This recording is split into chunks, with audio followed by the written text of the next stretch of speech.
લુગડે મારા ધોરા લુગડે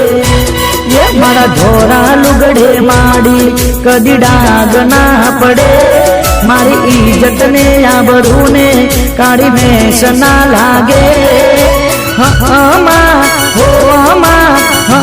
મારી હડકાઈ માં મારો કોલર ટાઈટ રાખજે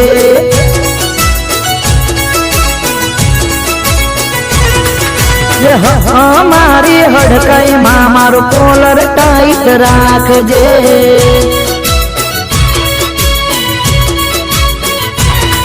મારા ધોરા લુગડે માડી કદી ડાગ ના પડે મારી ઇજ્જત ને આબરૂ ને કાળી ભેંસ ના લાગે મારી હડકાઈ માં મારો કોલર ટાઈટ રાખજે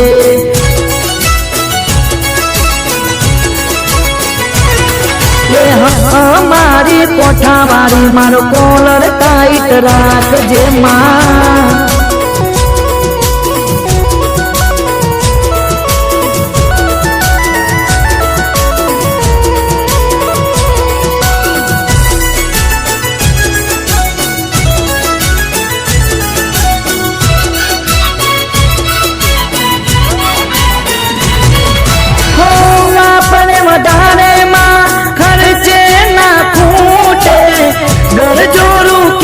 સોનું અમને માયા પજે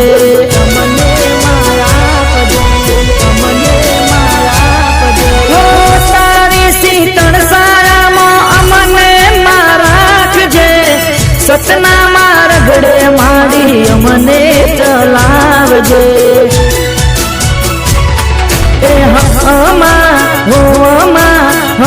મારી હડકાઈ માં મારું કોલર ટાઈટ રાખજે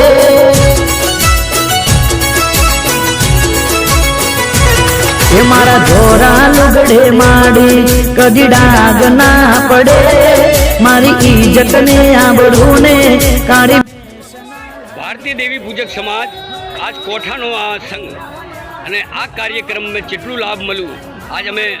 રૂબરૂ પૂછશું અને આ સેવાધારી મંડળ એમનેથી અમારી આજ આમને સામને વાત થશે આપણે શિવરી માતા યુવક મિત્ર મંડળ બાલવા તાલુકો માણસા જિલ્લો ગાંધીનગર જે આ સેવા કેન્દ્રમાં ઘણા વર્ષોથી સેવા કરી રહેલ હોય તેમજ આદિપુરી કોઠા જતા વચ્ચે આ પ્રાથમિક શાળા ઉપર અમારો આ સેવા કેન્દ્ર આવેલો છે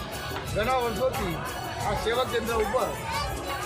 ચા નાસ્તો ગાંઠિયા દૂધપાક ઠંડા પાણીની પીવાની બેસવાની તમામ સેવાઓ ગુજરાત રાજ્યમાંથી તેમજ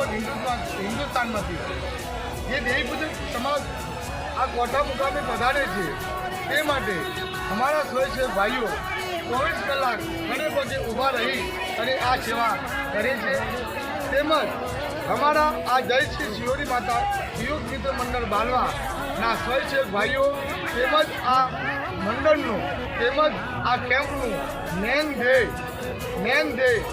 આપણી દેવી પૂજક સમાજમાં વધુને વધુ બાળકો ભણે શિક્ષણનો વ્યાપ વધે અને આપણા આ દેવી પૂજક સમાજમાં જે વ્યસન છે એ વ્યસનમાંથી તમામ દેવી પૂજક સમાજ મુક્ત બને તેવું એક અમારું આ અભિયાન છે અને જે અભિયાન અમે આવનાર તમામ પદયાત્રાળુ ભાઈઓને વિનંતી કરી અરજ કરી અને જણાવીએ છીએ મા હરકતા મંદિર કોઠા તાલુકો કલોલ જિલ્લો ગાંધીનગર કે જે અમારી આ દેવી પૂજક સમાજની સુપ્રીમ કોર્ટ છે આ સુપ્રીમ કોર્ટ કે જે એવી કોર્ટ છે કે તેમાં કોઈ પણ કોર્ટનું ચાલે નહીં ત્યાં જે ન્યાય થાય છે તે મારી આ દેવી પૂજક સમાજ માન આપી અને કોઈ પણ પ્રશ્ન હોય છે તેનો નિકાલ કરે છે કંકુમાના આંખે આવેલી આ માં કંકુમાના આંખે આવેલી આ મંદિર ઘણા વર્ષોથી આ મંદિર છે અને આ મંદિર જ્યારે હતું ત્યાં મંદિરમાં દેવા પૂજક તરીકે અમારા કાનુભાઈ પણ ખૂબ જ સેવા આપે છે, ત્યાં સેવા કરે છે અને તેમના પ્રમાણમાં તેઓ પણ વ્યવસ્થા જાળવે છે. આ કોટા હરસા મંદિરે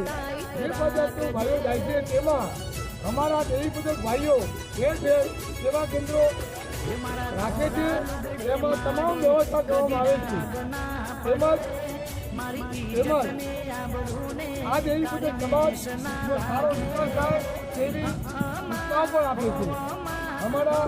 કોટા દેવી પૂજક સમાજ હરસા મંદિરે જતા અમારું એક ચેરિટેબલ ટ્રસ્ટ છે, ત્યાં પણ અમારા દેવી પૂજક સમાજ તરફથી જગ્યા રાખવામાં આવે છે અને ત્યાં ધર્મશાળાનું પણ આયોજન કરવાની વિચારણાઓ ચાલે છે. જેથી મારી દેવી પૂજક સમાજને એક જ વિનંતી કરું છું કે મારી દેવી પૂજક સમાજમાં બાળકો વધુ ને વધુ ભણે, શિક્ષણનો વ્યાપ વધે અને મારી દેવી પૂજક સમાજમાં વ્યસનમાંથી મુક્ત થાય એટલી મારી એક અભિલાષા વિનંતી કરી અને મારી વાણીને વિરામ આપું છું. કેટલા વર્ષોથી આ કાર્ય થાય? અમારું આ સેવા કેન્દ્ર છેલ્લા 8 થી 9 વર્ષથી ચાલતું આવેલ છે અને જે સેવા કેન્દ્રો નાની બાબતથી ચાલુ કરવામાં આવ્યું હતું, પરંતુ આ હરક્ષાની એક શક્તિ અને એના કારણે માની શક્તિ અને વિકાસ કરવાનો એટલી શક્તિ આપી છે એટલે અમારું કામ આ જગ્યાએ આવીને આજે ઊભો છે. સમાજના કાર્યના ભાઈ કોઈ કમી, કોઈ દિક્કત જેનાથી તમને સામનો કરવો પડે, એ તમે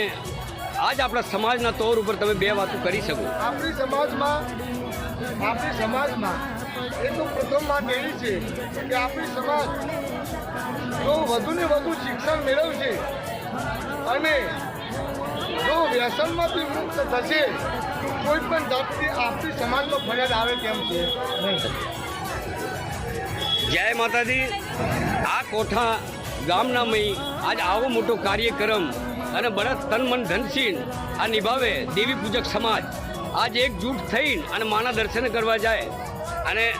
આ કોઠાનો સંઘ આ લગાતાર 2-3 દિવસથી લગાતાર આ કાર્ય ચાલે ધૂમધામથી. જય માતાજી, જય જગદંબા.